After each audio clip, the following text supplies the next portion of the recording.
Welcome back to another episode of Let's Play Roma in Football Manager 2019. I'm Ater, and today we are playing Palermo.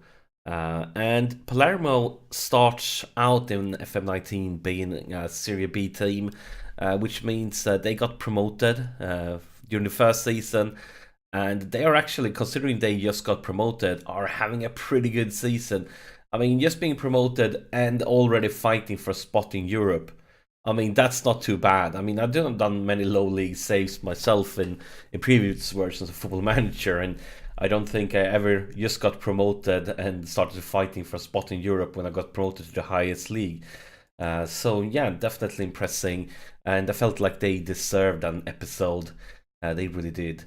And since last episode, I played 2 games, and it's been kind of, I'm not sure what to call it, a farce. Not sure is that the correct word. But first is draw at home versus Parma.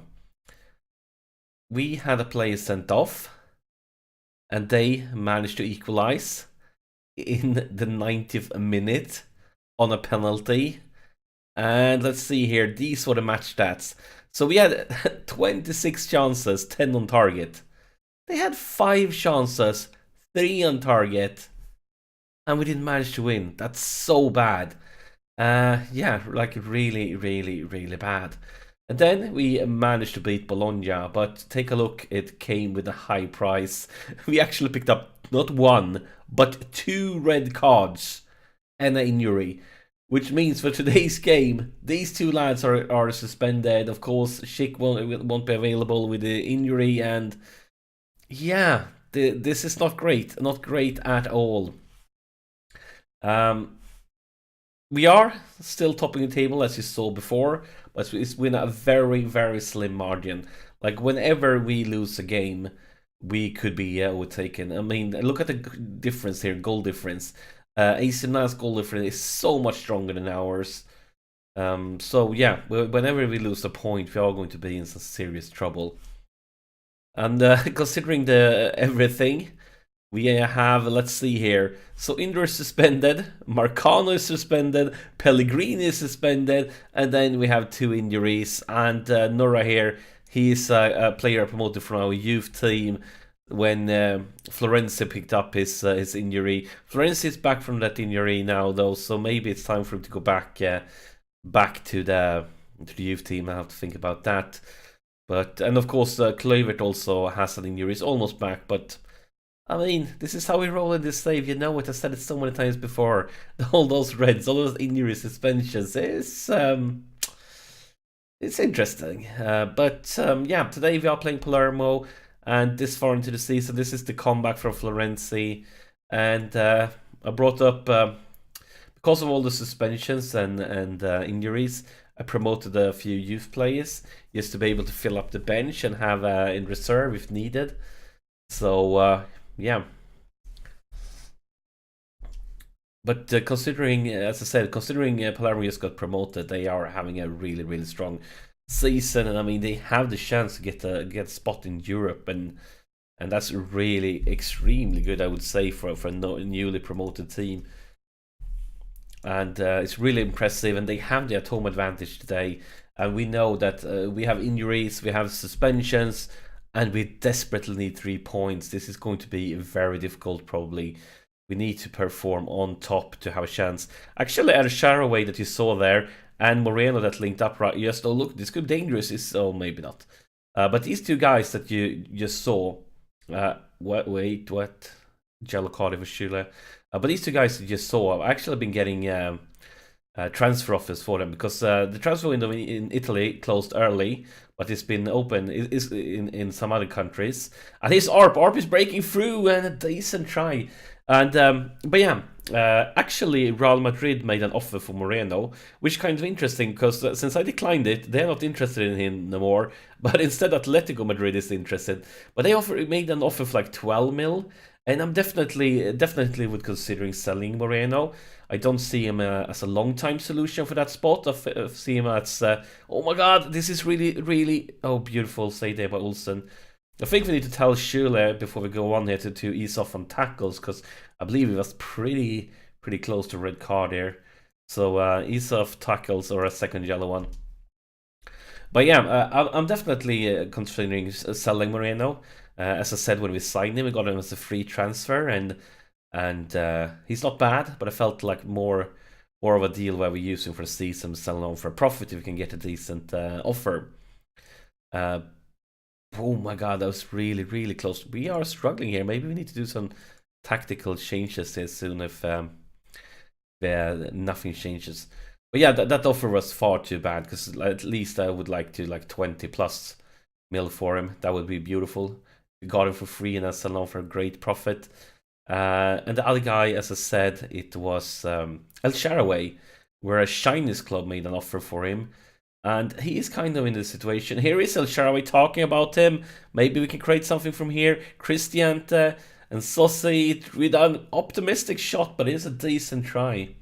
Just over the top bar. And here is the corner, Florenzi. Nobody, Moreno picks it up. And Fazio is actually only his first goal this season, but a very important one, because we desperately need those 3 points. And now we are in the driver's seat. Take a look here at the replay. Moreno for Fazio, and beautiful. But yeah, El Shaarawy is kind of in a difficult position, because I like him, he's good, but he's injury prone. And he has picked up quite a few injuries during the series. Luckily for us, none have been like crazy long, but he's like one of those players that get like a short injury like every 2-3 weeks or something like that. Here's Arp breaks through, and look at that.